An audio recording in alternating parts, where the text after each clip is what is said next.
Welcome back, my beautiful humans, to another episode of If I Die Tomorrow. I'm Nicole, and I want to give credit before I go too far into this. This topic actually came about because I was lucky enough to have some FaceTime with some of my cousins, and we were discussing a video, or a couple of them that had went viral about the dishwasher, and there's no right way to load the dishwasher, and so then you see a woman out on a lawnmower just, figure eights, whatever.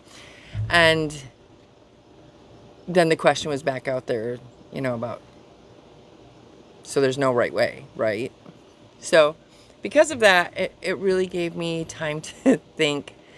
And I love my family. I don't always get to see all of them as often as I like, and sometimes it's just, I think we all do it. We become a hermit in some way, shape, or form. And then within that, when the time we do have, it just makes it a little bit more special. But thanks to some of that conversation, this is how this episode became an episode. And before I get too far into it, I also would like to tell you to just take a deep breath. Just relax in this moment for right now. And I know it's sad that we have to remind each other to do that, but I'm okay with being reminded of things sometimes. So I hope you just take a deep breath. And so now that you know kind of what I'm going to talk about, I'll break it down. It's not just the dishwasher. It's not just cutting the lawn. It's folding the towels. It's the grocery list. It's how it's organized. It's how your pantry looks. How you put your cans and your glass jars and all of that. And if you think about it, those are just everyday, mundane tasks that you have in your home. It's routine. And you know exactly how you want your dishes put away. You know how you want things lined up in your fridge.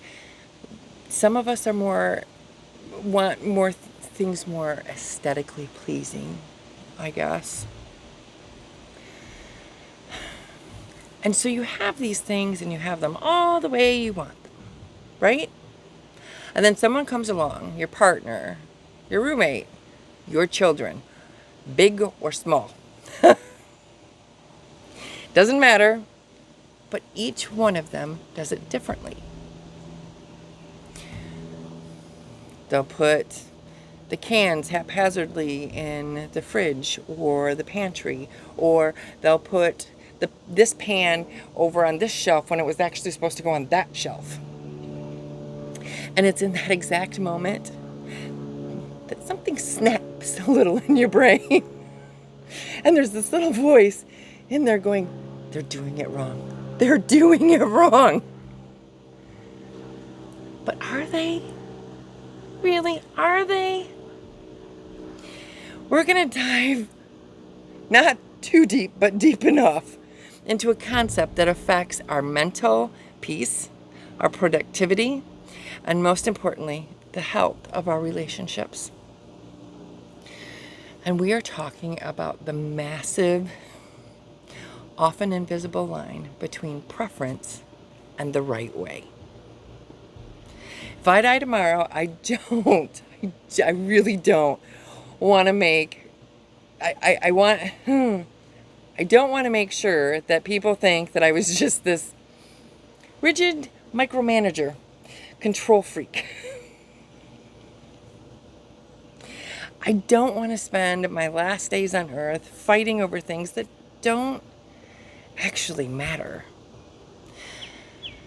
Just because I couldn't tell the difference between a preference of a rule and a habit. So let's unwrap this together. to understand what causes so much friction, we actually have to define our terms. And again, we can't have a real conversation if we're not all on the same page. And on the same page, we need to understand the definitions. So, our brains love to actually play a trick on us. They like to take our personal comforts and elevate them to the status of universal law that everyone should know and accommodate. So let's break down the right way. If you're disarming, the B word, you're probably going to want to do that in the right step, in the order of steps. If you're mixing chemicals, you're probably going to want to make sure that you're doing that the right way in a safe order. If you're filing your taxes, yeah. If you've got a legal contract, yeah, you're going to want to make sure your I's are dotted and your T's are crossed. Has legal complications. If you're driving on the road, you might want to make sure that you're in the right lane, doing it the right way. The right way is measurable. It has a definitive, non-negotiable consequence if you ignore it. Preferences are entirely subjective. They are driven by comfort, habit, upbringing, personality, and emotional satisfaction. The way you fold a towel so the edges don't show. Preference. The route you take to get to the grocery store. You might like to take the more scenic route. Takes you 2 minutes longer, but that's the route you like to take. You're comfortable with it. It's a preference. The order in which you tackle your to-do list. Again, preference. And this, what I'm going to go into next, is where the trouble begins. We have a tendency to treat our preferences as if they were the right way. And remember, we've already defined the right way. When we do this, we create a false standard. We judge the world and the people we love based on a rule book we wrote entirely in our own heads. And it makes perfect sense to us. And there's nothing wrong with that. But we confuse "this makes me feel comfortable" with "this is the correct way to exist." Now, I know, I hear you in the back, I get it. And we have ADD, we have ADHD, we have OCD, and we have neurodivergency. I get it. I really do. But again, those are preferences within our lives that make things easier and by having routines. But if you would have started that routine a different way and they would have gotten used to it that way, then that is the way they would have done it. So it still comes back to preference and not the right way. It's the right way for us, but by the definition that we have.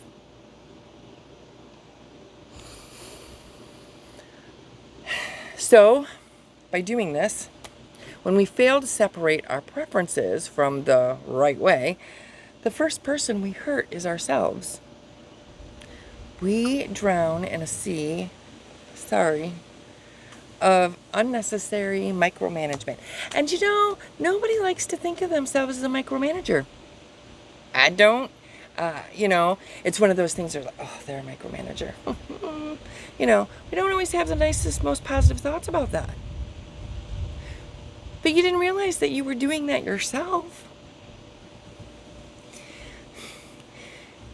If you think about the sheer volume of mental energy that we expend every single day trying to control things that simply do not impact the final outcome, if the task gets done safely, legally, effectively, does the exact methodology really matter?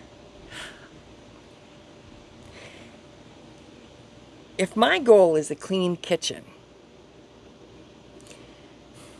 does it matter if the counter was wiped before the floor was swept, or the refrigerator was cleaned, or the sink was scrubbed? To me, it does. I have a preference on the order. But if there was a project at work, would it really matter as long as all of the timelines were met, the requirements were adhered to, and the parameters? Would it really matter that it was tracked a way that you wouldn't have tracked it? To me, I'd be like, oh, I'm so glad that project's over. We need to move on. But when we insist on our preferences being the right way, we actually trap ourselves. Yep. We trap ourselves into this constant high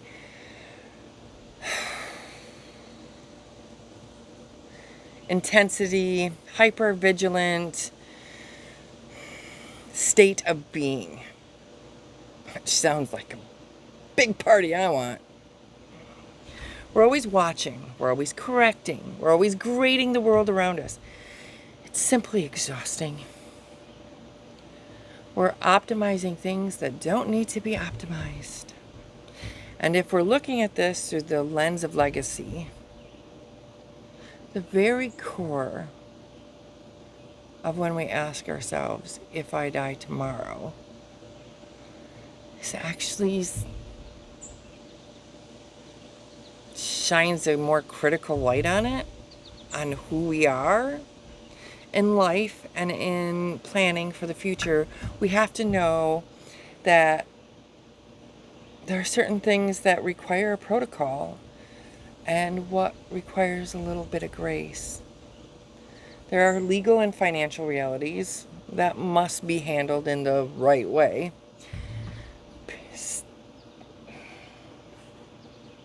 You know, I was going to list examples, but y'all are smart enough, you know.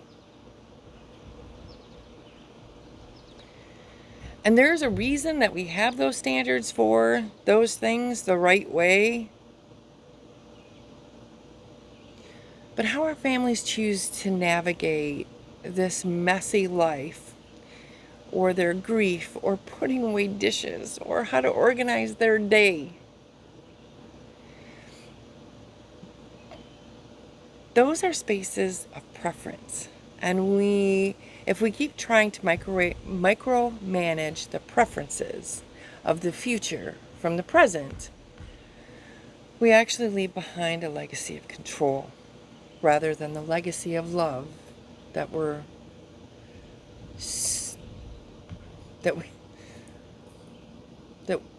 we actually want to accomplish.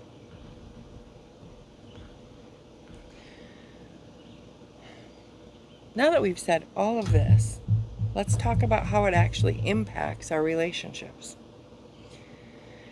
Our partners, our children, our friends, our coworkers. When you are constantly correcting someone on a very subjective task, like when you walk up to someone who's chopping onions and you say, no, don't chop the onions like that, do it this way, even though in the end the onions are going to taste the same. Didn't matter how they were chopped. Every time we correct a preference, we aren't actually teaching them a better way. What we're secretly communicating to them is, I don't trust your judgment. You need help. Your way of navigating the world is wrong. And it's inferior to mine. There's a lot that you have left to learn, and I'm willing to teach you. And over time, this erodes trust. It actually also makes them second guess themselves, especially if they're children. And as we navigate that world, because this world can be cruel, and people can say things that aren't the kindest. I remember one of the things I used to tell my kids all the time was, let my voice be louder. Because I always wanted to build them up. I mean, I held them accountable, but I always wanted to build them up. And so when they came home and they had a bad day, or somebody said something mean, or that they didn't do something right, I reminded them that they are good, they are smart, they're very capable. And I wanted to throw that out there because we don't think about when we're telling somebody, no, don't do it like this, do it this way, because you're doing it wrong. You don't always stop to think that actually you are telling them, I don't trust your judgment.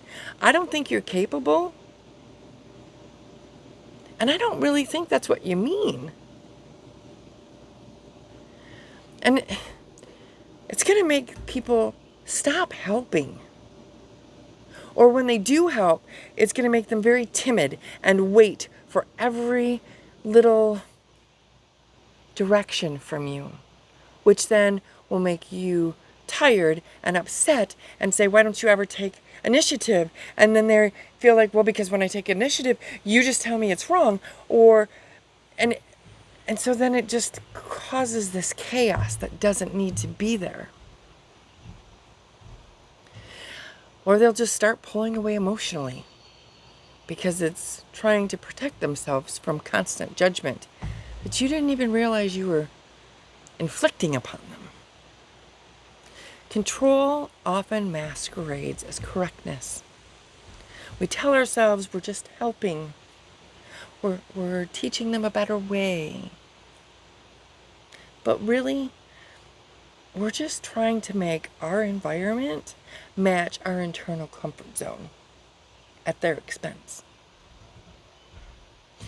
Healthy, lasting relationships require us to master the art of letting go.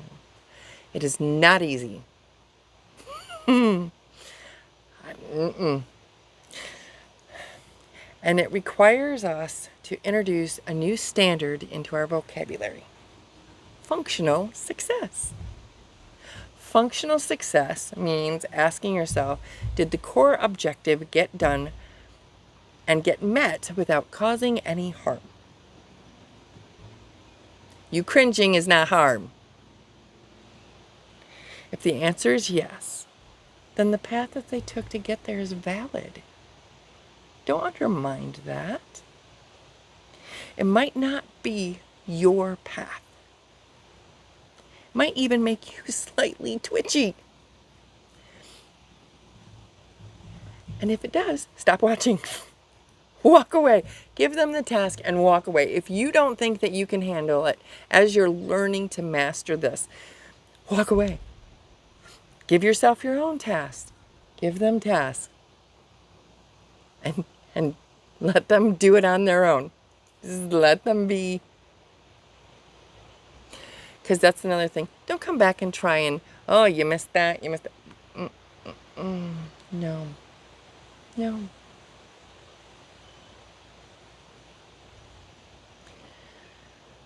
And as I sit here with this topic, thinking about it, knowing that I was going to put this out here, I thought about how much time we waste on a battle that doesn't even need to begin. There's no prize.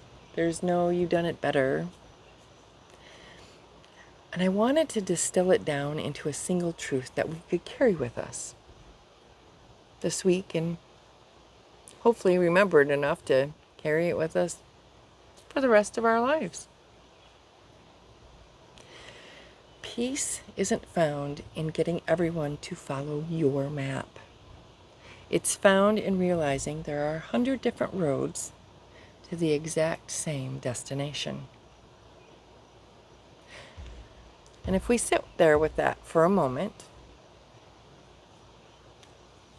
we can see the truth in that. And there's actually a comfort in it too. The next time you feel that familiar internal irritation rising because someone is doing things outside of your comfort level on a task that needed to be done, take a breath. Just pause and ask yourself one simple question. Is this unsafe, or is it just outside of my comfort? If it's unsafe, speak up. That's the right way. But if it's just about preference, take a step back, smile, and let them walk their road. Allow them the dignity of their own process. You will save your own mental energy,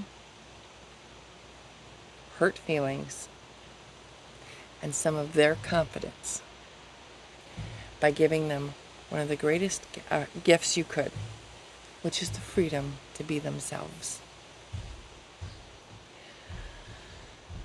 I will tell you, every day that I wake up is another day that I'm grateful for.